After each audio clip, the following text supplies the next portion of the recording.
Hello दोस्तों, आज की कहानी एक ऐसे नन के ऊपर आधारित है जो अपने स्टूडेंट से प्यार कर बैठती है और उसे पाने की चाहत में ना जाने क्या क्या करती है। इस मूवी का नाम है बैड सिस्टर, जो 2015 में रिलीज हुई थी। कहानी के स्टार्टिंग में हम जेसन को देखते हैं, जो एक गिटारिस्ट होता है। उसे गाना गाना बहुत पसंद है। वो छुट्टी के दिनों में इसी तरह गाने गाया करता था और अपनी वीडियोस को सोशल मीडिया पर डाला करता था। हॉलीडेज खत्म होने के बाद जेसन के मॉम डैड जेसन और उसकी सिस्टर जोई को स्कूल छोड़ने आते हैं। इस स्कूल में एक नन को भी देखते हैं जिसका नाम सोफिया होता है। वो पहले एक स्कूल में पढ़ाया करती थी और अब उसका ट्रांसफर इस स्कूल में हो गया है। एक रोज सोफिया की मुलाकात जेसन से होती है और पहली नजर में ही सोफिया उसे पसंद करने लगती है। क्लास खत्म होने के बाद सोफिया अपने कमरे में जाती है और जेसन की वीडियोस को देख मन ही मन खुश होती है और उसे लैपटॉप स्क्रीन में ही चूमने लगती है। नन सोफिया की इस हरकत से ये पता चलता है कि वो जेसन के लिए किस कदर पागल हुए जा रही थी। हम व्यूअर्स के मन में ये सवाल जरूर आया होगा कि आखिर ये सोफिया की सच्चाई क्या है, क्योंकि बाकी नन से ये काफी जवान और खूबसूरत थी।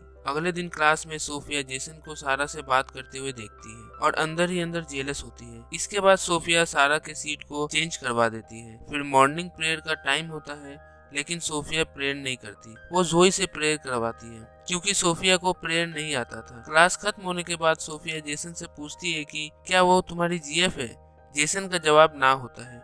यह सुन सोफिया मन ही मन खुश हो जाती है। इसके बाद सीन शिफ्ट होता है और हम जेसन और सारा को साथ में देखते हैं। वो दोनों एक दूसरे को किस करते हैं। ये नजारा देख सोफिया आग बबूला हो जाती है और गुस्से के मारे अपने लॉकेट को हाथ से इतने जोर से दबाती है कि खून आने लगता है। क्लास खत्म होने के बाद सोफिया जेसन के पास आती है और उससे कहती है कि तुम मेरे रूम में आना, मुझे तुमसे इम्पोर्टेंट बात करनी है। जेसन एज यूजुअल सोफिया के कमरे की तरफ बढ़ता है। सोफिया अपने रूम का दरवाजा पहले से खुला रखती है और कपड़े उतार कर खड़ी रहती है। जेसन ये नजारा बाहर से देख काफी मजे लेता है और वहाँ से चला जाता है। दरअसल सोफिया जानबूझकर ऐसा करती है जिससे जेसन बार बार उसी के बारे में सोचे, और ऐसा होने भी लगता है। जेसन को अब हर पल सोफिया का ही ख्याल आने लगता है, जिस वजह से वो सो भी नहीं पाता। अगले दिन स्कूल में कुछ दिनों के लिए छुट्टी पड़ने वाली थी और जेसन सारा आपस में बात कर रहे होते हैं। ये देख सोफिया को फिर से गुस्सा आता है। उसके बाद जेसन वहाँ से निकल जाता है। उसके जाते ही सोफिया सिस्टर रेबेका से आंटी का तबीयत खराब है ये बहाना देकर कुछ दिनों के लिए छुट्टी ले लेती है। उसी रात सोफिया चुपके से जेसन के घर उसे देखने जाती है, पर वो देखती है कि जेसन सारा के साथ फोन पर लगा हुआ है। सोफिया समझ जाती है कि जेसन को अगर पाना है तो सारा को रास्ते से हटाना होगा। सोफिया वहाँ से सीधे सारा के कमरे में आती है और उसके बुक में गांजा का एक पुड़िया रख देती है। अगले दिन सारा जब क्लास में होती है तो सोफिया उसे वही बुक ओपन करने को बोलती है जिसमें उसने गांजा की पुड़िया रखी थी। सारा जैसे ही वो बुक ओपन करती है वो पुड़िया सोफिया को दिख जाता है और फिर वो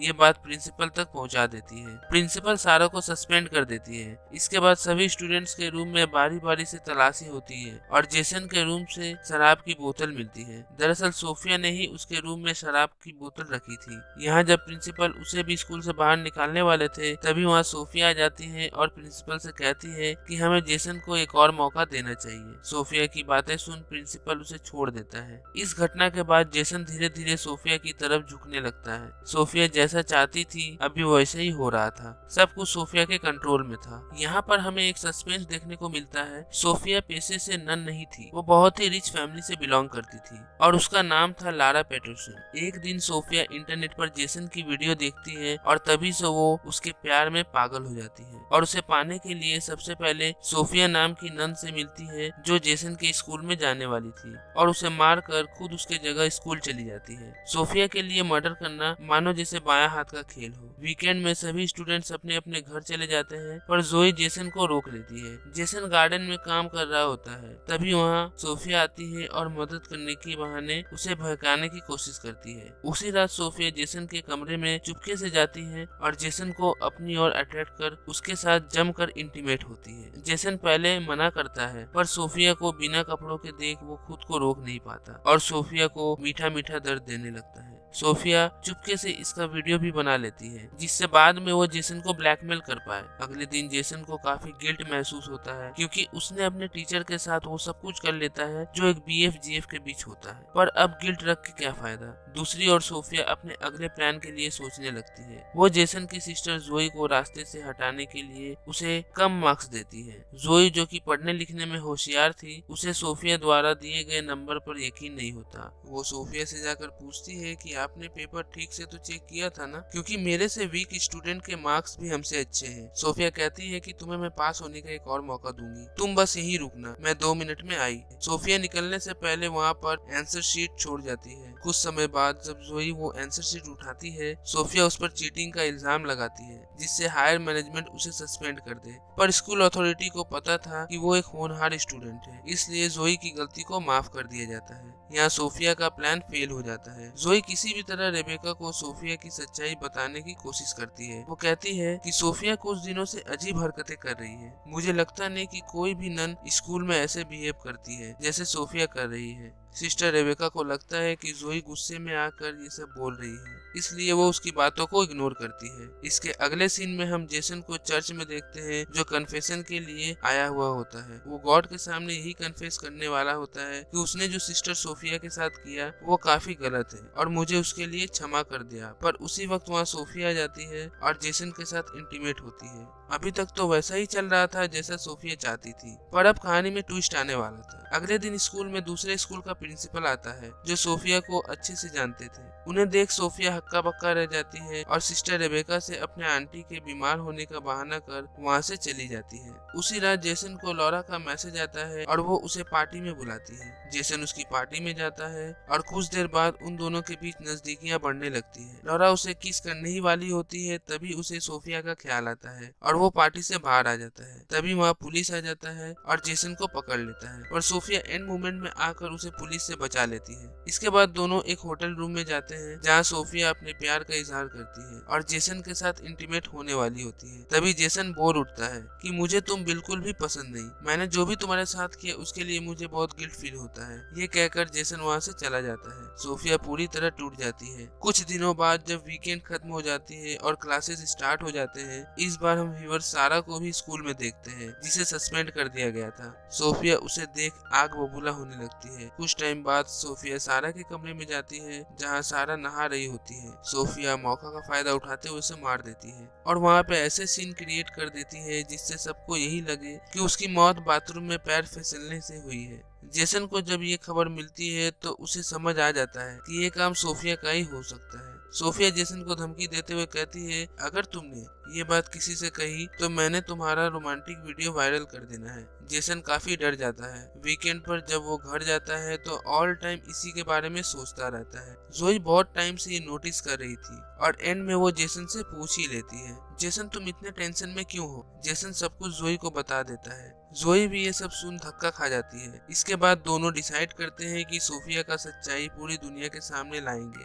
अगले दिन वो दोनों चुपके से सोफिया के कमरे में जाते हैं, जहां उन्हें एक लैपटॉप मिलता है जिसमें असली सोफिया के तस्वीर होते हैं। थोड़ी देर बाद जेसन को और एक लैपटॉप मिलता है जो सोफिया का होता है। लैपटॉप ऑन करते ही उन दोनों को पता चलता है कि सोफिया का असली नाम है लॉरा पैटरसन। उस लैपटॉप में जेसन की काफी सारी तस्वीरें होती हैं। दूसरी तरफ सोफिया सिस्टर रेबेका को बताती है कि उसकी आंट जो बीमार थी उसकी अब मौत हो चुकी है। ये कहकर सोफिया रेबेका से कुछ दिनों की छुट्टी ले लेती है। बाद में रेबेका अस्पताल में कॉल करके पूछती है तो उसे पता चलता है कि उसकी कोई आंट हॉस्पिटल में कभी एडमिट थी ही नहीं। यहाँ रेबेका को सोफिया का झूठ पता चल जाता है। कुछ दिनों बाद जब सोफिया छुट्टी से वापस लौटती है तो रेबेका उससे पूछती है कि तुमने मुझे अपने आंट के बारे में झूठ क्यों बोली, तुम आखिर हो कौन, तुम सोफिया नहीं हो सकती, कहीं तुम कोई बहरूपिया तो नहीं, मैं अभी मैनेजमेंट को तुम्हारे बारे में बताती हूँ। ये कहकर वो अपने रूम से बाहर जाने लगती है। तभी सोफिया पीछे से उस पर हमला करती है और रेबेका वहीं ढेर हो जाती है। यहाँ जोई और जेसन भी रेबेका को ढूंढते ढूंढते उसके कमरे की तरफ बढ़ते हैं, पर उन्हें वो नहीं मिलती। इसके बाद दोनों चर्च में जाते हैं, जहाँ उन दोनों का सामना सोफिया से होता है।